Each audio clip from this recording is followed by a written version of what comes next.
So I wasn't going to review Insecure this season because it just didn't really hold my attention. It felt like they were kind of jumping all over the place. It didn't feel like a series finale. And I wanted them to, bring these characters to conclusion, like show the growth in their characters, just kind of tie up all the loose ends. And it seemed like the episodes were just jumping around. It was a lot of different topics. It was Issa and Crenshaw, and then there was Molly with her parent, her mom, and then her parent. It just was a lot going on, and I just didn't really see any continuity.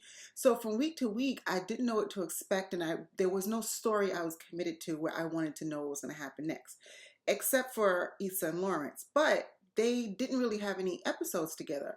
And the best episode this season was probably with Lawrence and Condola when they were going through that issue trying to figure out how to co-parent. That was a good episode, but Issa was not in it.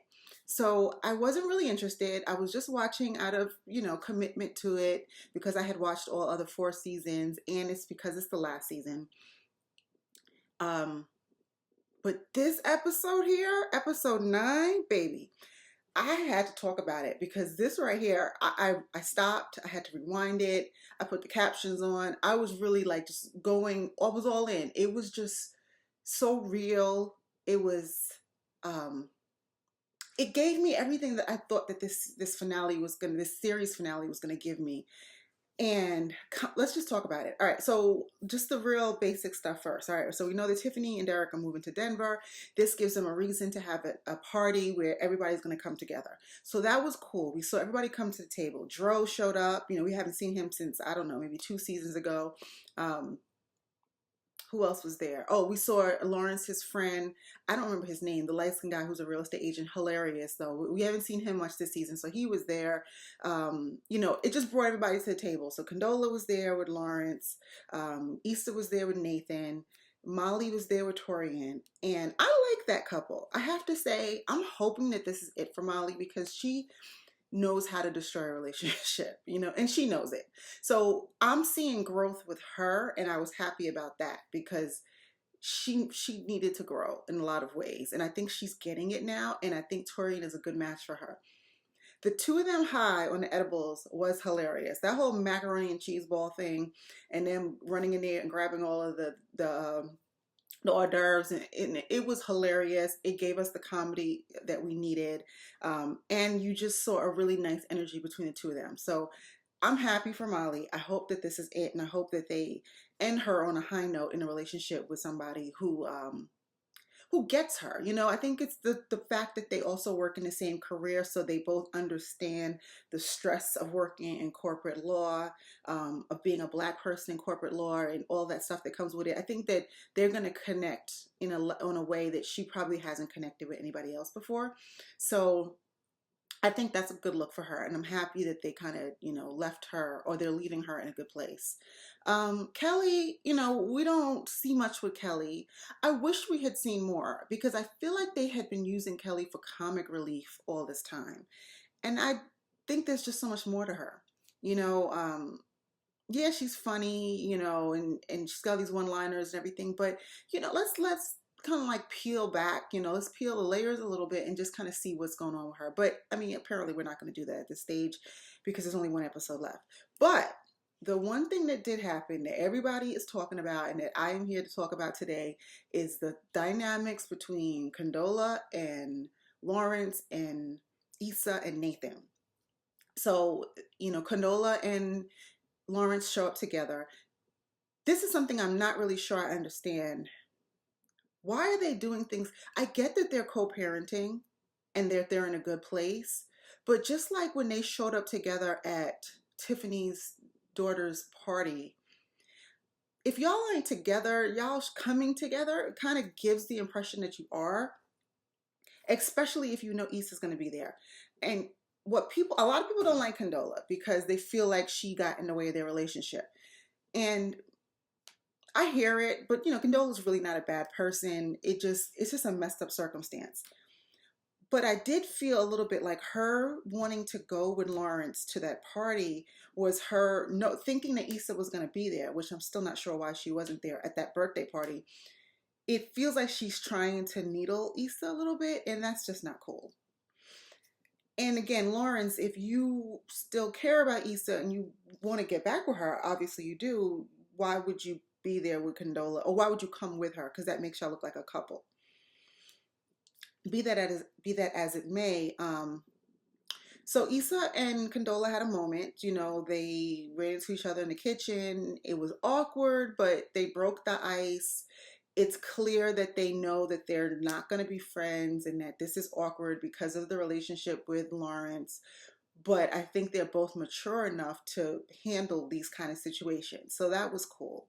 And Condola even said it later. She was happy that they had had that conversation. And I think she needed to have that with Issa to not feel this tension all the time. Because after that conversation, she was comfortable enough to leave and she told Lawrence to stay.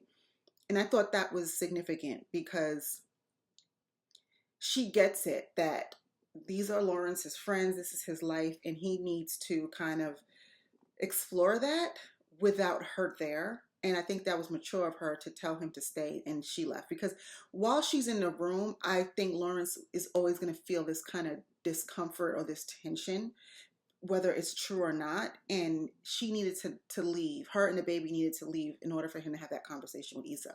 So I was happy to see that. Okay. So, let me go back a little bit. Lawrence and his friend, and I don't know why I can't remember his name. He's so funny though, the light skinned dude. When they were having that conversation at his house, and he was saying, if you should have fought for her, you didn't fight for her, so I guess everything is cool. And Lawrence was sitting there confused, like he didn't understand. And I like what his friend said. He's like, you have this way of, and I'm paraphrasing here, you have this way of letting life happen to you. You're just not. He implied that Lawrence is not proactive. He doesn't take the initiative. And I think that was the problem that Issa had with Lawrence from day one, that he just seemed very reactive and things just happened to him. And his friend called him out on that. And I think he needed to hear that. And it reminded me of the conversation that, if y'all remember A Different World, some of y'all might be too young for this, but when Dwayne and Whitley broke up and then she was engaged to the other guy, what was his name? I don't know, but the guy who plays Papa Pope on Scandal, whatever his name was. So she was engaged to somebody else, and Dwayne was going to just let it go. And Ron, his best friend, told him that, if you want her, you need to do something.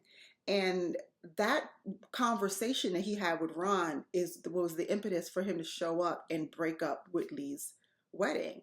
And it seems like this is kind of a parallel to that, where Lawrence had to have a conversation with his friend in order for the light bulb to go off, for him to realize that he still loves this woman, and if he wants to be with her, he has to make a grand gesture, and he has to do it soon. So that was like a throwback for me. I feel like that scene was like a nice parallel to that scene in A Different World. Another one was a parallel between this and Love Jones. So when all the guys were standing around and they were talking about barbecue in LA and Houston, and they were speaking in code, basically talking about each other. And Lawrence and Nathan were going back and forth about, LA versus Houston. And what they were basically doing was going back and forth about Issa. And that reminded me of the scene in Love Jones when Lorenz Tate and, oh gosh, today I can't remember anybody's names. The comedian, dark skin, the shady one who drove the hearse. He and when he started dating Nia Long's character, he and Lorenz Tate were going back and they were speaking about her, but using other terms, like they're talking about getting fired from your job or quitting your job or something to that effect. So it was a lot of innuendos, a lot of double speak, and I think that was like a parallel to that scene. So that was cute. So if you've seen Love Jones, you'll know what I'm talking about. But all right, so let's get to the very end. So Lawrence confronts Issa after she's taken out the trash, and he tells her that, he's not happy without her. He still loves her. Issa was taken aback. I thought that Issa might have known that, since she's the one who broke up with him, but she seemed surprised, like she didn't know he felt that way. But maybe it's because I don't know if she thinks that he and Condola are back together again because she saw them at the hospital together with the baby. I'm not sure what she thinks, but she did seem shocked. I just thought that she would have had she'd have had a clue that he still wanted to be with her, but maybe she didn't. And then Nathan rolls up on them and he sees them like standing in the shadows talking, and he's like, what's going on? And then it just kind of like chaos ensues and they start tussling back and forth. But it was so good. Like I really was sitting there with my mouth open, just seeing like this is exactly what we've all wanted to see all season.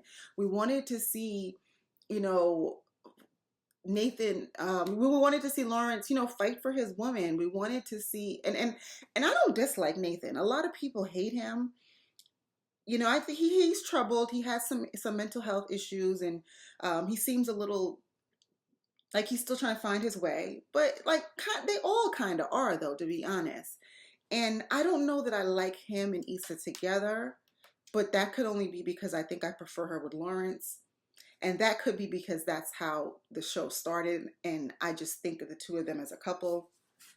I think their energy is really good together. They look good together. Nathan feels like a backup plan to me. And it feels like he's consistent. He's always been around. And Issa's trying to make this a relationship, hence them moving in together and everything. Like even when they kiss, and it doesn't seem, I don't feel the chemistry between them. But I do think Nathan's a good guy. But and I also do think that Nathan probably needs to spend some time by himself because he seems like he's just got some stuff that he needs to work on for his own. And I think that Lawrence has morphed into the woman that Issa wanted him to be. He's doing better with his career. He seems more focused, still a little reactive, but I think the two of them now in the place that they're at, where she's moving forward in her career and he's feeling stable, it could work. Now the baby throws, a monkey wrench into the situation, but I don't think it's anything they can't work past. So I'm excited to see what happens next week. They have drawn me back in. I will be watching. Excuse me. Sorry about that. I just don't know if I don't. What was I about to say? I'm sorry, I got distracted.